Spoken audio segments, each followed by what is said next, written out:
और आज ही के अखबार में न्यूज़ आई है कि नीतीश कुमार ने कहा कि भैया जो पक्ष का अध्यक्ष है वो ही आएगा, दूसरा तीसरा कोई नहीं आएगा। एक अच्छी बात उसने कही, वो आप लोगों के लिए अच्छी बात है। दूध का दूध पानी का पानी वो दिखाना चाह रहा है। दूध का दूध पानी का पानी वो दिखाना चाह रहा है कि कौन नेता लड़ सकता है और कौन नेता किस पार्टी का अध्यक्ष लड़ सकता है और किस पार्टी का अध्यक्ष लड़ नहीं सकता, वो दिखाने की उसकी एक कोशिश है।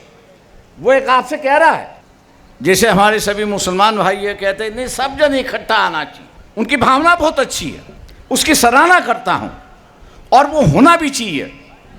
बीजेपी को हराना है तो सभी को इकट्ठा होना होगा, लेकिन परिस्थिति को देख के भी चलना होगा। मैंने जैसे कहा कि खड़गे जी है, 80 उम्र हो चुकी है, अब 80 की उम्र वो जेल जाएंगे या बाहर रहेंगे? बाहर रहेंगे। और इसलिए उन्होंने नीतीश कुमार का न्योता स्वीकार तो कर लिया, लेकिन कह रहे हैं कि मैं विदेश के दौरे में, और उनका 12 तारीख का दौरा देखा तो वो कर्नाटक के दौरे पर है। मतलब इस परिस्थिति का भी हम लोग को सामना करना होगा, इस परिस्थिति को भी हम लोग सामना करना होगा। और इस परिस्थिति को कंट्रोल करना है, नियंत्रित करना है, तो फुले शाहू बाबा साहब अम्बेडकर के विचारधारा को मानने वाले हैं, उनको एक अहम भूमिका मुसलमानों के साथ बैठ के निभानी होगी, एक अहम भूमिका निभानी होगी। सेक्युलर लोगों के साथ में बैठ के एक अहम भूमिका निभानी होगी। आप अगर टाइट रहे भैया आप क्या करते हो वो हम देख के आपको अगर अपनी भूमिका निभाएंगे, तो मैं समझता हूँ कि ये जो थोड़ा थोड़ा डर बाकी इनमें है, मोदी जी का, अमित शाह का जो थोड़ा थोड़ा डर बाकी है, उससे लड़ने में उनमें हिम्मत आएगी। गलतियाँ तो होती है, ऐसा नहीं है कि नहीं है, ऐसा नहीं है कि खड़गे ने 2 जन को चक्कू लगा दिया, मार दिया है, किसका खून किया है। संगठन चलाते समय कुछ पैसा किसी को ज़्यादा दिया है, अब उसी को पकड़ के मोदी चल रहे, बे तुमने इसको पैसा ज़्यादा क्यों दिया? जवाब नहीं है तो 1-2 चीज़ है, हम जैसे कह रहे हो वैसे हो जाओ, नहीं तो तिहाड़ जेल में जाके बैठो। और मैंने इसलिए बम्बई की मीटिंग में कहा था, सोनिया गांधी, राहुल गांधी से विनती की थी, भैया आपको भी ईडी ने बुलाया था, किस लिए बुलाया था लोगों से एक बार बता दो।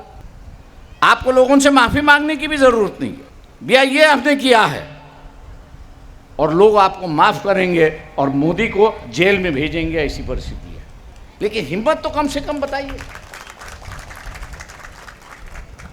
भैया इनको क्यों बुलाया जाता है? मुझ जैसे को पता नहीं तो आप लोगों को क्या पता होगा? जब हम जैसे लोगों को ये पता नहीं कि आपको ईडी ने क्यों बुलाया है, तो आम आदमी को क्या होगा? तो आम आदमी को जो बीजेपी बताएगी वही उसको सही लगेगा। और बीजेपी क्या कह रही है? इतने लाख करोड़ों का गफला किया हो, देश के लिए इन्होंने इतना इतना बुरा किया, लोगों को लगता सही होगा, इसलिए पुलिस ने बुलाया। और इसलिए हम लोग को अपने पैरों पे खड़ा होना। जो फुले शाहू अम्बेडकरी विचारधारा के समूह है, मुस्लिम समूह है, मेरे उनसे विनती है कि आप जब तक खड़े नहीं होते तब तक यहाँ की राजनीति बदलती नहीं, ये मान लो।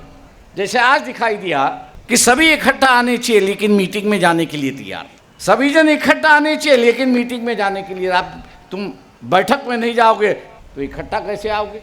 जब बैठक ही नहीं होगी तो इकट्ठा कैसे होगी? मैं कह सकता हूँ कि राजनीति थोड़ी सी स्पष्ट है, एक तरफ बीआरएस है, दूसरी तरफ बीजेपी है, तीसरी तरफ कांग्रेस है, छोटे मोटे दल दूसरे हैं।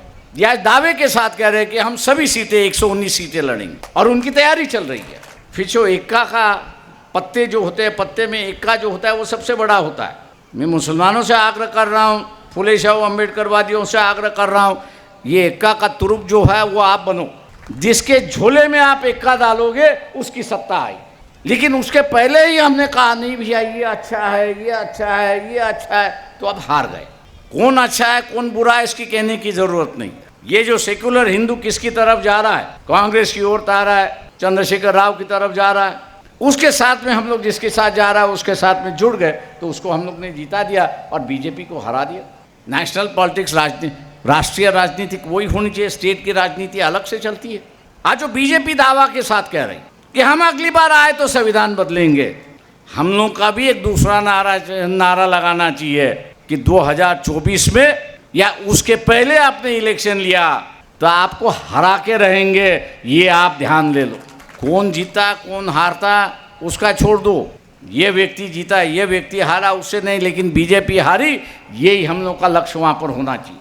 संविधान बचाना है तो बीजेपी को हराना है, और एक दफ़े बीजेपी को हरा दिया तो आप मान लीजिए दोबारा वो अपने पैरों पे खड़ी नहीं होगी, क्योंकि उनका वजूद नहीं है, उनका बुनियाद नहीं है। आज वो डरा के सत्ता पे आ रही है, तोड़ फोड़ करके सत्ता पे आ रही है। इसको खरीदिए, उसको फोड़ो, उसको टोको, ईडी की इंक्वायरी लगा दो, एक डर पैदा करो। दया और भय के राजनीति का बीजेपी पनपना है। जिस दिन सत्ता गई उस दिन ना वो डर बता सकती है ना वो भय बता सकती है, लेकिन उसको ही डराने का काम हम लोग यहाँ पर बैठ के कर सकते हैं। इसलिए मैं आग्रह करता हूँ आप लोगों से, इतनी बड़ी तादाद में आप आए इसके लिए मैं आपका धन्यवाद देता हूँ।